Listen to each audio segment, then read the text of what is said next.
Je vais faire une présentation qui est dans la même lignée que celle que j'avais présentée à Strasbourg il y a 10 ans maintenant, puisque c'était en 2015. J'ai fait beaucoup de progrès en cornemuse depuis. Donc, on va plutôt parler de l'Afrique centrale en général et on va s'intéresser aux modes de production agricole et on va voir comment ce que cette production agricole, cette agriculture intertropicale a reflété ou accompagné des changements de structure sociale extrêmement profonds.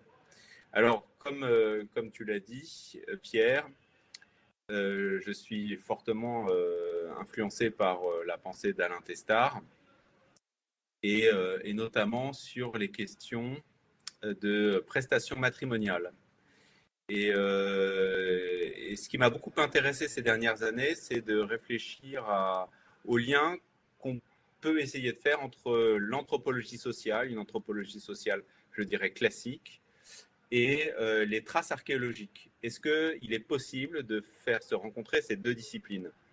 Alors, je pense que ce n'est pas partout possible, mais en Afrique centrale, on a un petit lien ténu qui permet de au moins faire l'hypothèse qu'il y a une corrélation possible entre une archéologie euh, des villages et de là en tirer des hypothèses sur l'organisation sociale et sur l'organisation sociale, y compris les prestations matrimoniales, comme nous allons le voir.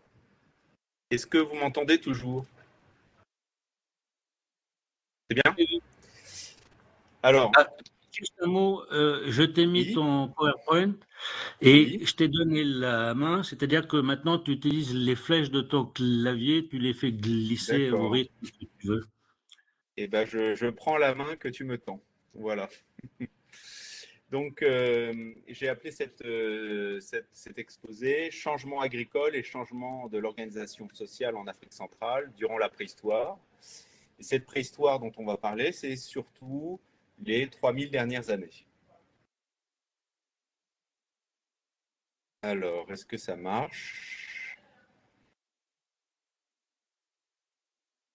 Voilà, alors on se rend compte, enfin je me suis rendu compte que l'émergence de l'agriculture dans différentes régions du monde intertropical suit toujours deux étapes successives. Nous allons parler pour l'Afrique centrale. La deuxième étape de ce processus d'émergence de l'agriculture se caractérise en Afrique centrale par un changement dans la signature archéologique de ces sociétés. Et cette signature est hautement standardisée, elle est partout pareille.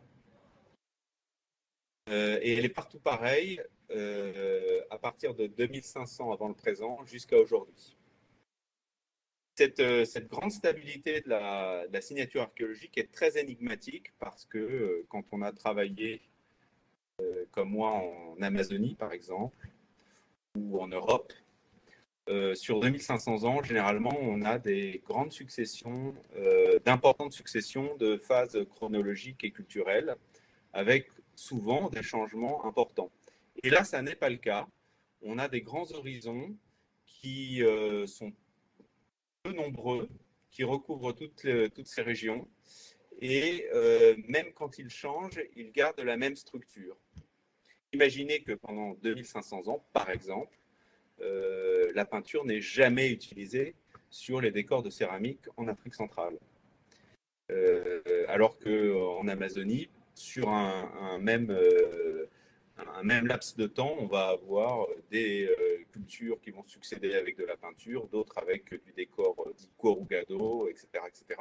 On va avoir une profusion de styles qui vont se succéder et s'opposer les uns les autres. Là, ce n'est pas du tout le cas.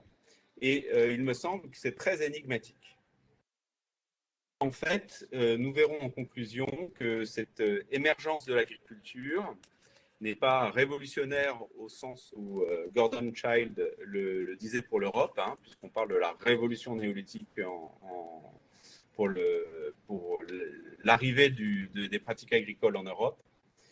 mais elle l'est quand même un petit peu en ce sens qu'elle apporte ou elle accompagne un bouleversement, une réorganisation très profonde du système social. Voilà.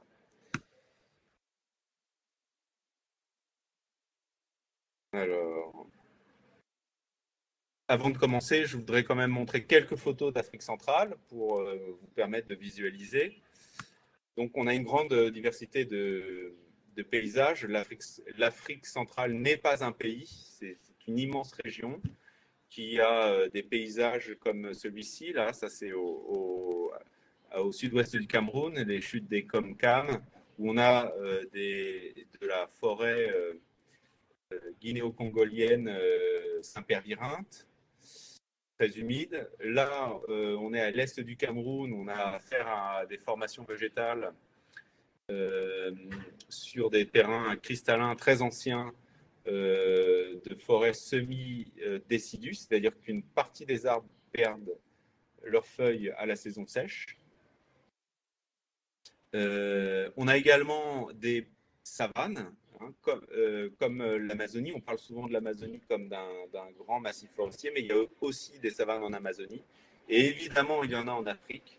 Et on a souvent des savanes incluses dans ce massif forestier d'Afrique centrale, comme ici, dans le centre du Gabon, hein, la réserve de la Lopé, où on a des paysages en mosaïque de forêts et de savanes.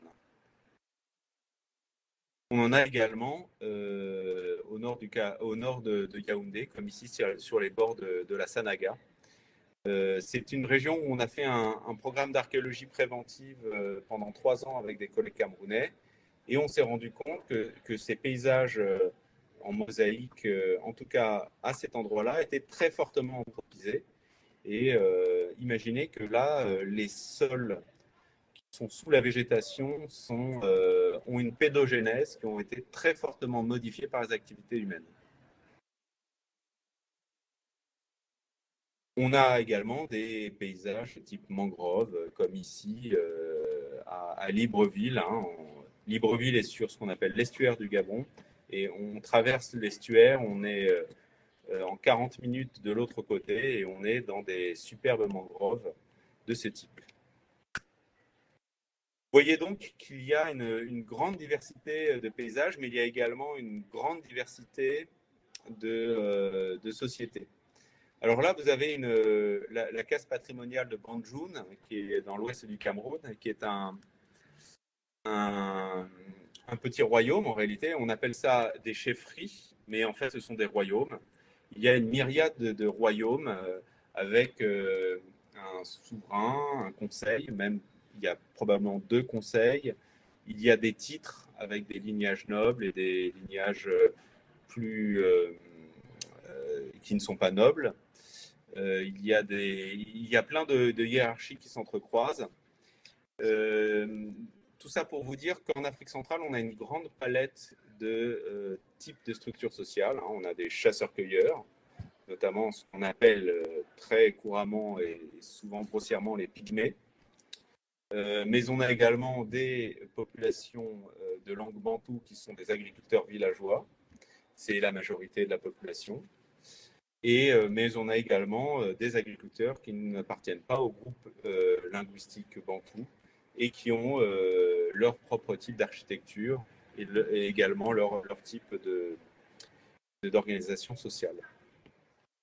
Normalement, là, je devais vous montrer plein de photos, mais le PDF a tout écrasé. C'est pas grave. Alors, le premier point que je voudrais aborder est le suivant. L'émergence de l'agriculture en Afrique centrale a très profondément modifié l'économie du travail. Et c'est cette modification de l'économie du travail qui a entraîné un changement d'organisation sociale. Alors, pour bien comprendre cette agriculture, agriculture tropicale qui doit souvent combattre une forêt de préjugés, nous allons aborder les pratiques des pygmées, Baka, du sud du Cameroun. Ça, c'est tiré d'un article d'Edmond Dounias, qui a beaucoup travaillé sur cette région, sur cette population, et qui a montré comment est-ce que ces pygmées, qui sont des chasseurs-cueilleurs nomades, ont des pratiques para-agricoles, qui ont la couleur de l'agriculture, qui sentent l'agriculture, mais qui n'est pas de l'agriculture. En effet, vous voyez là une maman pygmée qui a repéré un igname sauvage en sous-bois. Et donc, avec cet outil en bois qu'on appelle une tarière à igname, elle creuse pour déterrer le tubercule. Vous voyez, le tubercule, c'est la petite tache blanche qu'on voit au fond du trou. Une fois qu'elle a extrait l'igname, cet igname peut être très important. Hein. Là, vous avez le cas d'un igname qui pèse près de 30 kg. Les pygmées ont l'usage de laisser un petit morceau dans le sol et de combler le trou avec l'humus de la surface du sol. Si bien que le petit bout qui est resté repousse, utilise la matière organique qui a été remise dans le trou avec l'humus qui a servi à boucher le trou, et également réoccupe l'espace qui a été libéré par le trou, puisque c'est un espace où la terre est beaucoup plus meuble. Et cet igname, qui normalement est sauvage, grâce à ces pratiques de collecte, subit des modifications phénotypiques. Donc ça veut dire l'apparence physique du tubercule change, et c'est pourquoi il devient beaucoup plus gros et qu'il atteint 30 kg. En fait, c'est parce qu'il a déjà été collecté auparavant, qu'il a déjà bénéficié d'un remplissage de trous avec de l'humus et de la terre meuble d'une précédente collecte.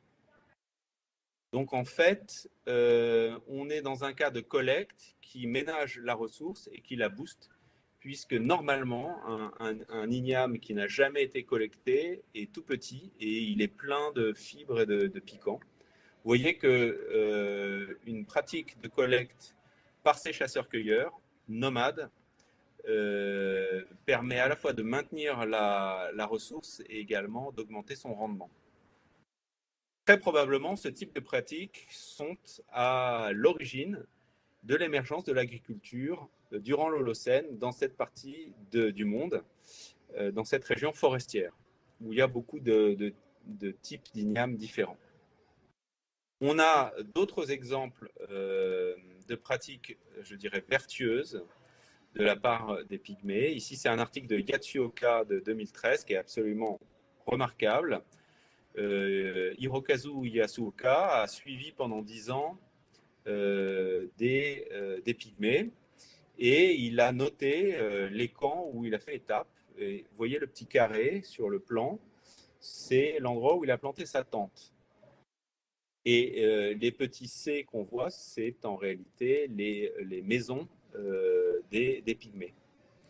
Donc les pygmées viennent, s'installent quelques jours ou quelques semaines dans une clairière qu'ils vont dégager, qu'ils vont débrousser. Donc ils vont permettre à la lumière de pénétrer jusqu'au sol, et ils vont construire leur maison. Et les mamans pygmées, comme celles qu'on a vues tout à l'heure, vont aller cueillir les ignames sauvages en sous-bois dans des différentes parties de la forêt autour du campement. Une fois qu'elles rapportent les ignames au camp, elles les épluchent derrière leur maison et laissent tomber les épluchures. Et ces épluchures vont bouturer et repousser dès que les pygmées vont quitter le camp. Si bien qu'une fois qu'ils seront partis, on va avoir une tache d'igname comestible, toujours sauvage, qui va pousser à la place, dans la clairière, à la place du campement pygmée. Et 10 ans après, Hirokazu Yasuoka compte dans un cas 137 pieds, dans l'autre 129 pieds, vous voyez, d'ignames comestibles qui ont repoussé, qui ont qui ont survécu 10 ans après. Comme l'igname est une liane, la liane s'est appuyée sur le chablis qui s'est mis à repousser dans la clairière et la plante a pu se maintenir de cette manière. C'est donc là aussi un merveilleux exemple de pratiques vertueuses des chasseurs-cueilleurs nomades qui ménagent et augmentent une ressource qui est fondamentale pour eux. On est un peu dans un système de construction de niches tel que c'est décrit en biologie. En fait, ce type de pratiques, on les trouve pour plein de plantes utiles et d'arbres fruitiers en Afrique centrale, mais également dans toutes les forêts tropicales en réalité, puisqu'on a des choses très similaires également en Amazonie.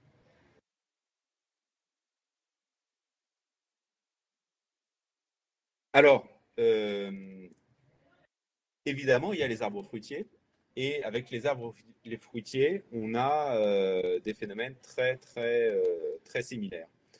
Sur la photo de gauche, vous avez un palmier à huile.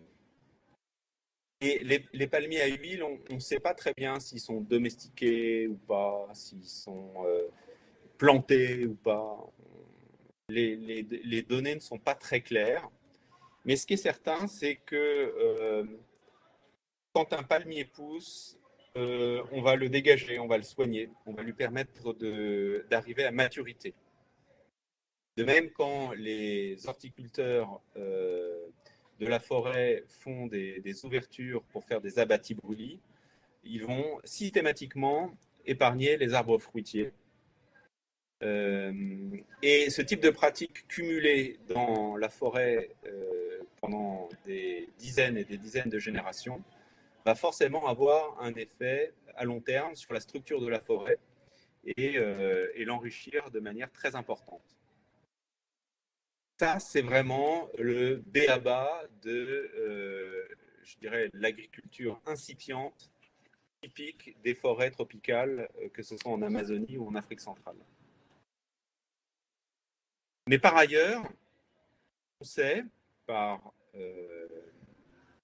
l'histoire, l'ethnohistoire et l'archéologie, on sait qu'il n'y a pas eu que ces plantes locales qui ont été manipulées localement dans la forêt.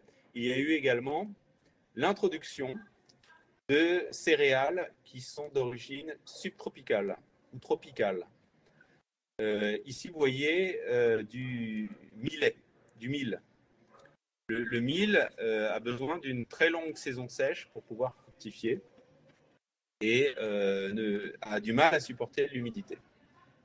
Pourtant, les données ethnographiques historiques, les points en couleur sur cette carte, montrent qu'il y a de nombreuses occurrences de culture du mil dans l'Afrique ancienne, récente, je dirais, dans le massif forestier.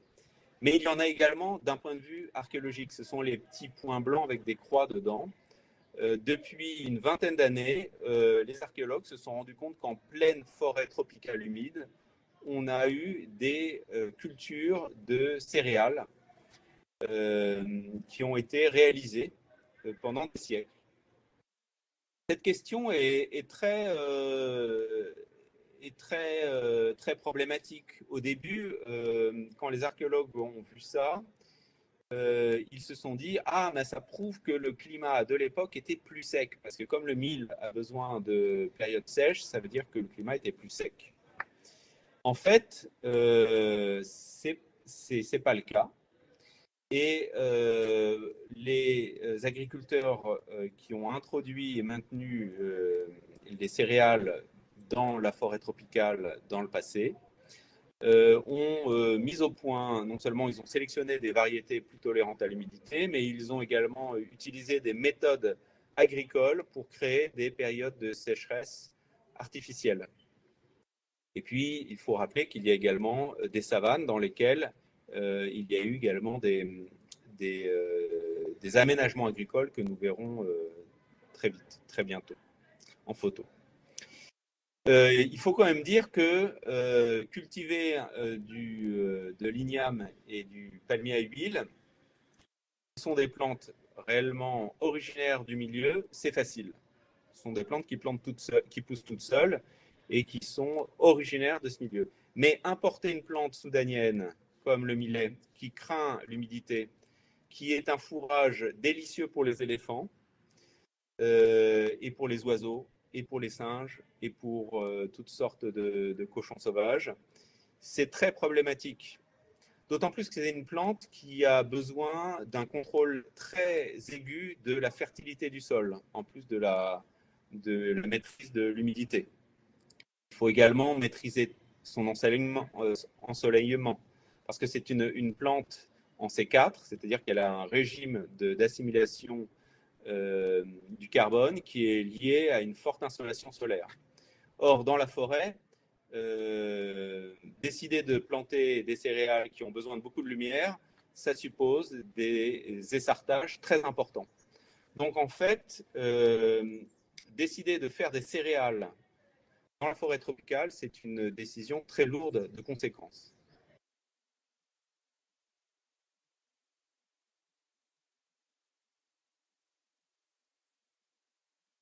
Alors, quand on compare en fait l'émergence de l'agriculture en Afrique centrale et dans d'autres régions, on se rend compte qu'il y a toujours deux étapes. Alors, dans ces régions tropicales humides, on a toujours une première étape où on se fonde sur les tubercules. Donc, l'igname en Afrique centrale, ça a été le manioc, l'igname et d'autres tubercules en Amazonie, et les arbres fruitiers. Donc, notamment en Afrique centrale, le palmier à huile, peut-être d'autres espèces de palmiers. On a un programme de recherche là-dessus à l'heure actuelle pour savoir. Ça n'est que par la suite, à une période relativement tardive, qu'à cette association fondamentale, on ajoute une ou plusieurs céréales. Donc, pour l'Afrique centrale, ça a été d'abord le millet et ensuite le sorgho. En Amazonie, le maïs a été introduit très tôt, mais il est devenu important qu'à une période tardive. Et le maïs est lui aussi exogène à l'Amazonie. Il vient de l'Orient mexicain et il est plutôt une plante un petit peu plus sèche qui a besoin comme le millet, d'une période plus sèche pour pouvoir fructifier. Et surtout, il a besoin de terres extrêmement fertiles. Donc, on a deux étapes que j'ai pris l'habitude d'appeler un type 1, qui est vraiment l'alliance du tubercule et des arbres fruitiers, notamment le palmier, et le type 2, qui est cette même alliance à laquelle on ajoute des céréales.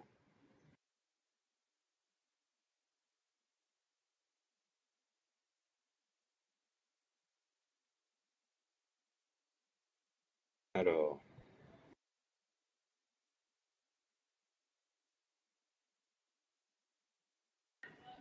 donc, ce qu'il faut marquer, c'est que voilà une savane. Durant cette période où on applique l'agriculture de type 2, on trouve en Afrique centrale des régions entières qui ont été terrassées pour créer des aménagements agricoles. Ici, c'est ce qu'on appelle des champs surélevés. Ce sont ces petites barres claires que vous voyez dans le bas-fond. Ce sont des bourrelets de terre qui ont été construits probablement pour permettre une culture de ces céréales. L'avantage des champs surélevés, c'est que c'est à la fois un drainage et un stockage d'eau. C'est-à-dire que quand il y a beaucoup d'eau, ça permet d'épargner les jeunes pousses, ça les surélève. On peut maîtriser l'évacuation de l'eau et donc éventuellement la stocker quand la plante a besoin d'eau et également la drainer quand on a besoin que la plante grandisse et puisse arriver à maturité. Pardon. Donc on a beaucoup d'exemples de ce type en Afrique centrale. ce sont des modifications du paysage qui sont absolument gigantesques. C'est sur des milliers d'hectares, notamment au Gabon et au Congo. Et c'est évidemment lié à cette agriculture de type 2 où règne la céréale. Voilà à quoi ça peut ressembler. On a fait des tranchées, des datations, etc. C'est un travail colossal. Alors, pour résumer, on a donc une agriculture de type 1 qui a besoin de peu de déboisement, qui ne pose pas de problème de fertilité du sol puisque ce sont des plantes locales qu'on manipule. Et on n'a pas ou peu de problèmes de gestion des mauvaises herbes. Finalement, cette agriculture de type 1 est peu coûteuse en travail. Ce qui est très différent dans le type 2 parce que même s'il n'y avait pas beaucoup de travail dans le type 1, il y en avait quand même un petit peu. Et ce petit peu de travail, on ne va pas l'effacer, on va le garder, mais on va y ajouter beaucoup de travail. Pourquoi? Parce que les céréales qu'on utilise dans le type 2 ont besoin de déboisement important pour que l'ensoleillement puisse pénétrer jusqu'aux cultures et sécher le sol. Il faut également gérer la fertilité des sols. Donc, on utilise des abattis-brûlis pendant maximum 3 ans. Et après, la terre est épuisée, il faut aller recommencer à côté, il faut tout redéboiser, etc., etc. C'est un travail absolument terrible. On a vu ces terrassements, ces champs surélevés qui sont des travaux pharaoniques. Et puis, il y a un problème aussi, c'est les mauvaises herbes, puisque comme ce ne sont pas des plantes locales, elles sont très sensibles à la concurrence des adventices qui arrivent dans les abattis brûlis. Et il faut sans arrêt surveiller que les mauvaises herbes ne les étouffent pas. Et donc, passez-moi l'expression, mais faire des céréales en forêt tropicale, c'est se passer la corde au cou. C'est vraiment passer d'un mode de travail qui était très productif dans le type 1 à quelque chose qui est très lourd dans le type 2. Sachez que, par exemple, quand on plantait un champ de millet, quand on plante encore aujourd'hui, par exemple, un champ de maïs qui a remplacé le millet en Afrique centrale, il faut toujours laisser quelqu'un sur place pour chasser les oiseaux, les singes, et donner l'alarme si les éléphants arrivent, parce que en quelques heures, les éléphants dévorent tout. Donc, en fait, le type 2, marque une explosion du travail. Alors, la question qu'on peut se poser, c'est pourquoi on a choisi de travailler plus, beaucoup plus, brutalement. Je n'ai pas de réponse, mais nous avons des hypothèses avec les collègues. C'est probablement pour boire plus. Dans toutes ces sociétés, que ce soit en Amazonie ou en Afrique, le moment important de la journée, c'est la fin de la journée, quand on se réunit et qu'on boit un coup. Et on s'est rendu compte que les grains de millet qu'on retrouve dans nos fouilles archéologiques sont systématiquement d'abord carbonisés et surtout, ils sont tous germés. Ce qui nous laisse penser que ces grains ont été maltés. Et ils ont servi très probablement à faire de la bière. Donc, il est très possible que le succès des céréales, il y a 2500 ans en Afrique centrale, soit lié à un désir ou à un besoin social de consommation d'alcool. Alors, non seulement il y a un surtravail pour l'agriculture, mais il y a également évidemment un surtravail pour la transformation, parce que si on parle d'alcool, on parle de toute une technologie qui va de la fabrication des poteries au brassage de la bière, à la conservation, etc., qui est énorme. Et tout cela, qui fait tout cela en Afrique centrale, depuis la plantation, la récolte, jusqu'à la transformation de la bière, ce sont les femmes. Il me semble qu'on peut penser à la suite d'Alain Testard, qui lui-même se fondait sur des travaux notamment de Murdoch et Provost, que en fait, la division sexuelle du travail hérité des chasseurs-cueilleurs, qui très grossièrement livrait la cueillette des aliments végétaux aux femmes et la chasse aux hommes, a prédisposé les femmes à ce type d'activité avec l'émergence de l'agriculture. Et on le voit très bien dans les données ethnographiques concernant l'Afrique centrale. Globalement, ce sont les femmes qui font l'essentiel du travail agricole, pas les défrichages, mais la plantation, la surveillance, le débroussaillage, la récolte et la transformation des plantes cultivées. Ce sont quand même les femmes qui le font en Afrique centrale. Alors, comment tout cela se traduit-il archéologiquement? Eh bien, comme je vous le disais, ce qui est très frappant dans l'archéologie d'Afrique centrale, c'est qu'on a une empreinte archéologique qui est extrêmement monotone, qui, tout d'abord, se caractérise toujours par la même typologie des vestiges, quelques éclats en pierre, des outils en fer et de la poterie, décorés par des méthodes qui rappellent finalement la scarification, hein, puisque c'est des impressions sur pâte fraîche, du passage au peigne, ou alors de l'impression à la roulette, mais jamais de peinture, par exemple. Alors, on a, pour avoir une idée à peu près un peu documentée de l'ensemble de l'Afrique centrale, ou d'une grande partie du moins, on avait fait une base de données avec nos collègues et on l'a traitée de manière statistique avec des outils statistiques spécifiques pour voir quels étaient les signaux qui apparaissaient à quel moment. Alors, il y a plein de biais dans ce type de travaux, mais ça permet de donner une première idée de ce qui se passe. Et donc, il y a 2500 ans, quand commence cette agriculture de type 2, on a une hausse de l'Elaeis guinéensis, qui n'est rien d'autre que le palmier à huile. On a évidemment l'apparition du Pennisetum glaucum, qui est donc cette céréale, le millet. Alors là, on a des données déjà anciennes. Vous voyez que le pic est très localisé, mais ça, c'est un biais de recherche. Les recherches archéobotaniques sont en plein essor dans la région. Et en fait, le Pennisetum glaucum ne se limite pas à cette période de l'âge du fer ancien, mais commence à cette époque et perdure jusqu'à la colonisation européenne. Et puis, quand on triture un peu les données statistiques, on a l'impression qu'il y a un essor démographique qui accompagne la mise en place de cette agriculture de type 2. C'est ce que vous voyez en B dans la courbe qu'on appelle une courbe de déviation.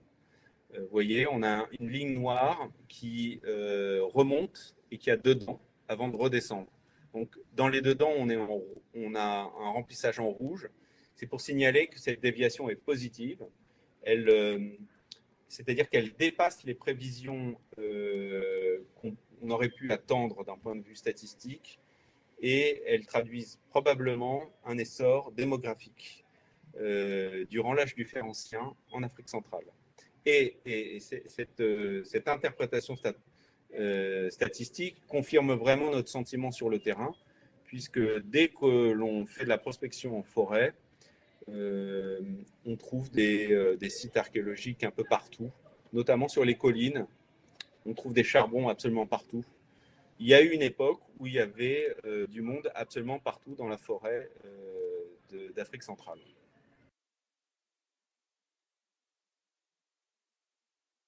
Et ce qui caractérise, pour terminer de caractériser cette signature archéologique, c'est qui est vraiment typique, c'est que l'on trouve pratiquement toutes les données archéologiques dans un seul type de contexte. Ce sont des fosses dépotoirs. Ce sont des trous qui ont été creusés dans le sol dans les sites de village ils ont été creusés dans le sol et remplis avec les détritus de la maison. Alors, je ne sais pas si on aura le temps de voir ça aujourd'hui, mais je me suis rendu compte que cette pratique de la fosse dépotoir, en fait, répond à une cosmologie très précise, très profonde également, liée à des rituels, également des questions de lutte contre la sorcellerie, mais également de nécessité de maintenir l'unité du groupe, etc. Quoi qu'il en soit, ces fosses dépotoirs, on les trouve absolument partout. Là, vous avez une coupe de route en construction où il y a des taches noires. Et ces taches noires, ce sont d'anciennes fosses dépotoirs. Je ne sais pas si vous les voyez. Hein, voilà encore une fosse dépotoir sur un talus de route. Alors, les précédentes fosses dépotoirs que je vous ai montrées avaient 2500 ans. Celle-ci, elle a probablement une centaine d'années. Si vous regardez bien, vous verrez qu'il y a un goulot de bouteille en verre qui dépasse. Donc, vous voyez que pendant 2500 ans, on a eu cette pratique de la fosse dépotoir. C'est pas du tout quelque chose de trivial, une fois de plus, puisque en Amazonie, on n'a pas ça. En Amazonie, on fait des tas, on ne fait pas des trous. Et donc, si les villageois d'Afrique centrale ont décidé de faire des fosses et de les remplir, c'est qu'il y avait une raison très profonde. Voilà d'autres exemples de fosses dépotoirs qui sont vraiment le pain quotidien des archéologues dans cette région. Ce sont des puits, des sortes de puits qui ont été comblés. Alors, on peut avoir des fosses qui font jusqu'à 2 ou 3 mètres de profondeur.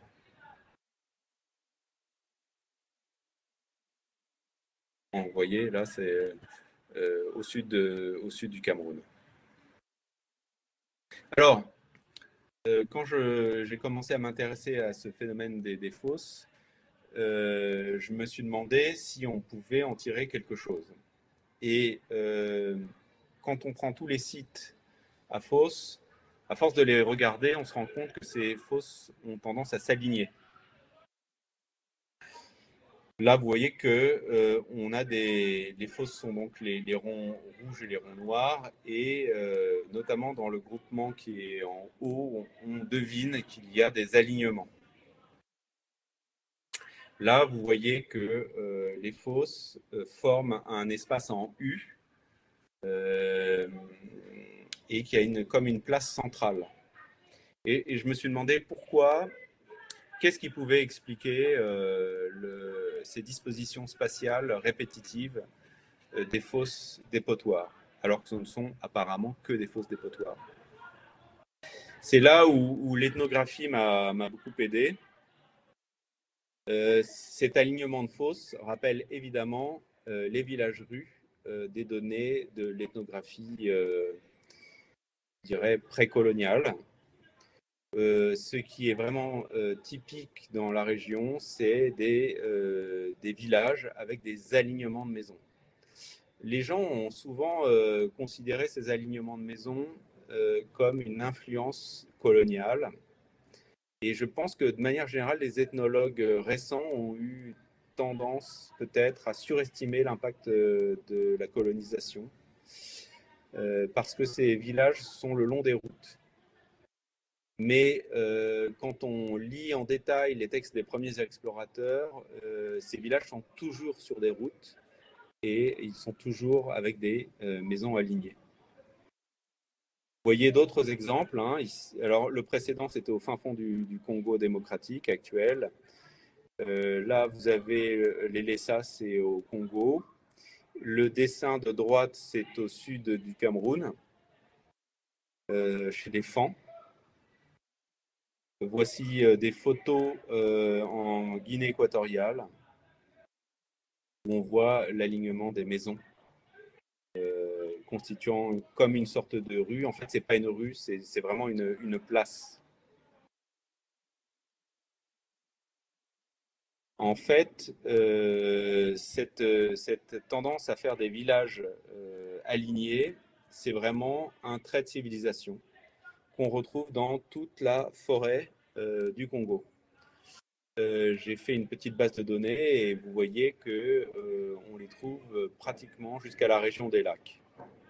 Et depuis la frontière avec le Nigeria jusqu'à l'embouchure du Congo.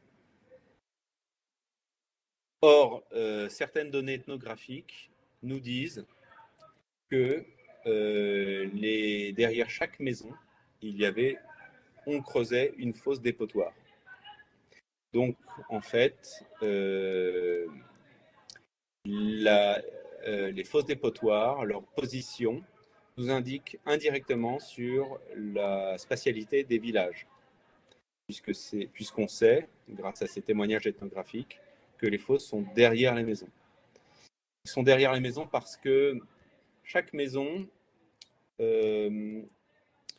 abrite des gens dont les substances sont aussi importantes que de la matière radioactive.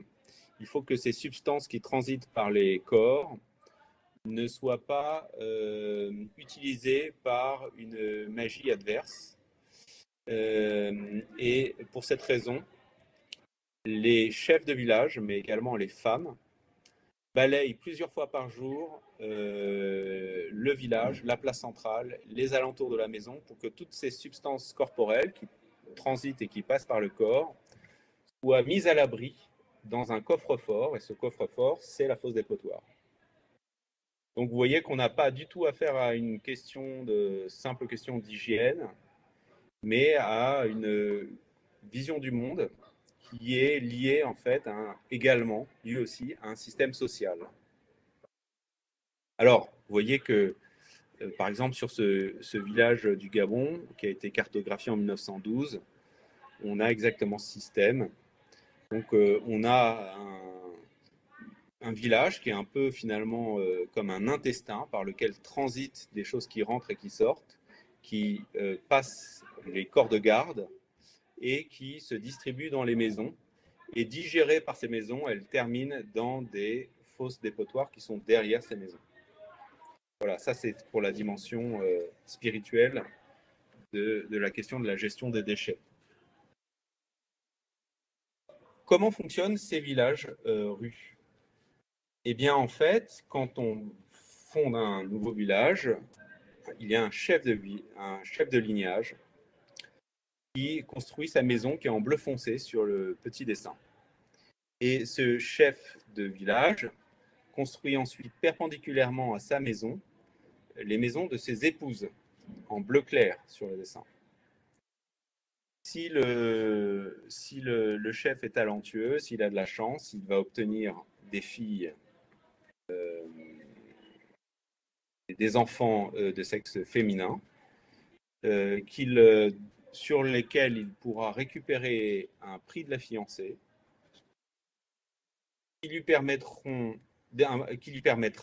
de réinvestir la somme dans le prix de la fiancée d'une nouvelle coépouse. Et donc, en fait, passez-moi l'expression, c'est une aventure commerciale, c'est un business.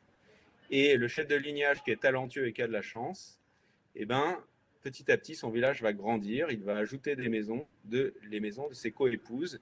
Et les textes ethnographiques nous parlent de certains chefs qui peuvent avoir 10, 20, 30, jusqu'à 90 épouses, ce qui est énorme. Alors, je ne vais pas rentrer dans les détails là non plus, mais sachez que c'est un vrai système qui est en fait lié à ce qu'on appelle l'organisation lignagère.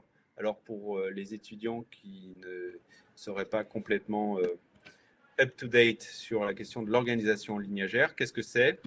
Alors, on a un ancêtre fondateur du lignage, qui est un personnage historique qui a réellement existé, et qui va construire son village. Et donc, ses descendants, la parenté va s'organiser autour soit d'un matrilignage, soit d'un patrilignage. Alors, majoritairement en Afrique centrale, c'est plutôt patrilinéaire, sauf dans certaines régions. Et c'est très souvent l'aîné qui est le chef de lignage. Et très souvent, ça va être lui qui va être le chef de village. Le fait qu'on soit patrilinéaire ou matrilinéaire ne change rien au système. Alors, plus globalement, et si l'on revient aux travaux d'Alain Testard, évidemment et très logiquement, cette région fonctionne grâce à ce système du prix de la fiancée, qu'on appelle en Afrique la dot. Et sachez que la dot, c'est l'exact inverse en anthropologie sociale. La dot, c'est nos grands-parents se sont mariés avec la dot, c'est-à-dire que c'était la femme qui apportait l'argent. Dans le prix de la fiancée, c'est très différent. C'est le jeune homme qui veut se marier avec une jeune fille. Il doit donner des biens, et souvent des biens monétaires, à la famille de sa future épouse. Ce système lui permet d'acquérir des droits sur les futurs enfants, et ces droits sont importants puisqu'ils permettent de rattacher les enfants à son propre lignage, ce qui veut dire que quand on aura une fille, si on a payé la dot, on pourra récupérer la dot de ses futures filles quand on va les marier. Vous voyez le système, la logique du système. Et puis, ça donne également un droit de tirer profit du travail de l'épouse, puisque ces systèmes sont évidemment patrilocaux. On va s'installer toujours chez le père ou chez le mari. Mais l'organisation lignagère en Afrique centrale, c'est plus que ça. C'est en fait quand ce système phagocyte également le système politique. C'est-à-dire que le chef de famille va être également le chef politique.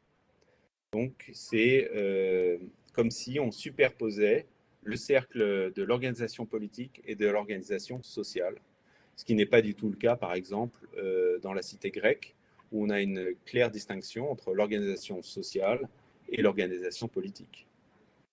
Là, on a vraiment une superposition entre ces deux types d'organisation sociale.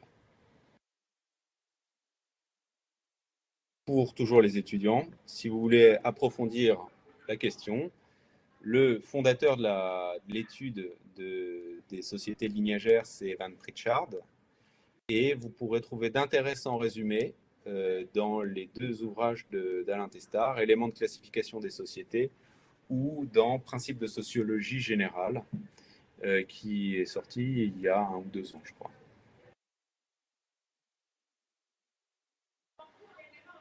Pour en revenir à notre signature archéologique, ce qui est très frappant, c'est que cette agriculture de type 2, avec cette signature archéologique très monotone, avec cette architecture villageoise très stéréotypée, qui semble indiquer une organisation lignagère, eh bien, elle trouve une forme de confirmation dans le fait que tout cela apparaît en même temps que la métallurgie du fer, que vous voyez entouré dans la partie droite du croquis. Pourquoi je dis ça? Eh bien, d'abord, pourquoi je dis ça? Mais bien parce que le prix de la fiancée en Afrique centrale, on le paye principalement avec des barres en fer qui sont des sortes de proto-monnaies. Ces barres en fer peuvent avoir diverses formes et elles peuvent être remplacées localement par d'autres formes. Alors, très souvent, c'est des barrettes de laiton à partir de l'époque coloniale, des objets en cuivre dans la partie sud. Dans quelques cas, on a des tissus de raffia qui demandent beaucoup de travail. Mais il n'est sans doute pas un hasard que la production métallurgique ait accompagné ce changement agricole sur lequel on pense qu'il y a eu l'installation du système lignager qui exige un système de versement de prix de la fiancée intensif, entre guillemets, et dont on sait par une ethnographie coloniale et précoloniale qu'ils se payaient en barrettes de fer. Voilà. Donc, pour résumer, ces changements agricoles et la hausse du travail ont soit accompagné, soit reflété un changement fondamental de l'organisation sociale et probablement, plus précisément, la mise en place de l'organisation lignagère en Afrique centrale, dont la clé de voûte est vraiment le prix de la fiancée. Alors, vous l'avez compris, qui assure le surtravail? Eh bien, ce sont les femmes, et les femmes dans un régime hautement polygamique. Comment on le finance? Eh bien, c'est là qu'intervient le prix de la fiancée. C'est vraiment un système qui permet à toute cette ingénierie sociale de se mettre en branle et de produire de la nourriture, permet également à certains d'obtenir beaucoup de succès. Mais il faut savoir que ça a également créé beaucoup d'inégalités, puisque quand on a quelques chefs qui accaparent toutes les femmes, 10, 20, 30, jusqu'à 90 femmes, il y a eu forcément des jeunes qui n'ont pas pu se marier et qui sont restés célibataires. Et ce système a créé des tensions sociales qui caractérisent l'organisation lignagère. En réalité, c'est une dimension inévitable des organisations lignagères, c'est la tendance à la scission. Donc les jeunes qui sont frustrés quittent le lignage avec pertes et fracas et vont essayer de fonder un nouveau lignage un peu plus loin, tout en reproduisant exactement le même schéma. Donc voilà où nous a emmené cette réflexion sur les pratiques agricoles. Est-ce que ça ne répond pas finalement à certaines publications des années 80 qui se demandaient s'il y avait des sociétés, des types d'organisations sociales attachées à l'organisation des tubercules ou aux céréales? Je ne sais pas, mais pour l'Afrique centrale, on a certains changements qui semblent nous donner à penser qu'il y a eu des choses qui sont très cohérentes entre ces pratiques agricoles et l'organisation sociale qui se sont passées. Voilà, je vous remercie. J'espère que je ne vous ai pas trop ennuyé.